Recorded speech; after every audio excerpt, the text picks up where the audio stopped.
দুঃখের সাথে বলতে চাই, আমাদের একজন মাননীয় সংসদ সদস্য সংসদে দাঁড়ায় কাদিয়ানীদের অমুসলিম ঘোষণার কথা বলেছেন।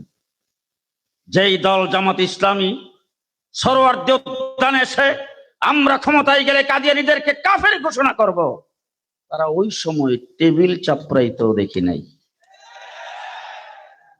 কেন তাদের মুখে তালা ছিল? সরোয়ার্দী উদ্যানে একটি বড় সম্মেলন হয়েছিল কাদিয়ানীদের অমুসলিম ঘোষণার জন্য, আমাদের বাংলাদেশের মুরব্বী মধুপুরের পীর সাহেবের সভাপতিত্বে।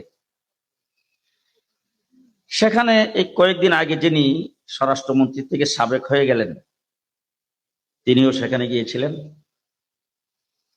বাংলাদেশের বিভিন্ন রাজনৈতিক দল সমূহের নেতৃবৃন্দ যেমন উপস্থিত হয়েছিলেন, আজকের বিরোধী দল যারা, তারাও সেখানে গিয়েছিলেন। ওই দাবির পরিপ্রেক্ষিতে অত্যন্ত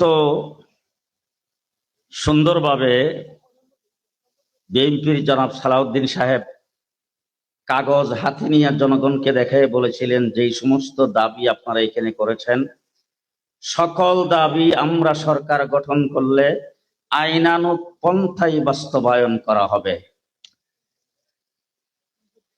বাবুনগর যখন গিয়েছেন, সেখানেও কাদিয়ানীদের অমুসলিম ঘোষণার দাবি জানিয়েছেন, সেখানেও ঠিক সুন্দরভাবে বলেছেন বিবেচনা করবেন। কিন্তু অদ্য পর্যন্ত বিবেচনার কোনো লাইন আমরা দেখছি না। ছোট্ট একটা দাবি করা হয়েছিল হিজবুত তাওহীদকে নিষিদ্ধ করার জন্য। বাবুনগরের পর হিজবুত তাওহীদের কুখ্যাত সেলিম যেই সমস্ত বক্তব্য দিচ্ছে, উলামায়ে কেরামের উপর আঘাত করছে, পরিষ্কার ভাষায় বলতে চাই, একটা সাধারণ সংগঠনকে আপনারা নিষিদ্ধ করতে পারেন না, আপনারা কি করবেন? সুতরাং যেইভাবে সোহরাওয়ার্দী উদ্যানে বলেছিলেন আপনারা পদক্ষেপ নেবেন, সেটা আমরা এখনো আশা করি।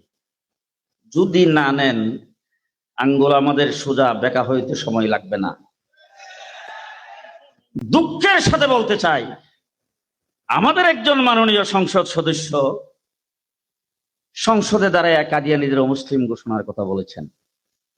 যেই দল জামাত ইসলামী সরোয়ার্দী উদ্যানে এসে আমরা ক্ষমতায় গেলে কাদিয়ানীদেরকে কাফের ঘোষণা করব, তারা ওই সময় টেবিল চাপড়াইতেও দেখি নাই।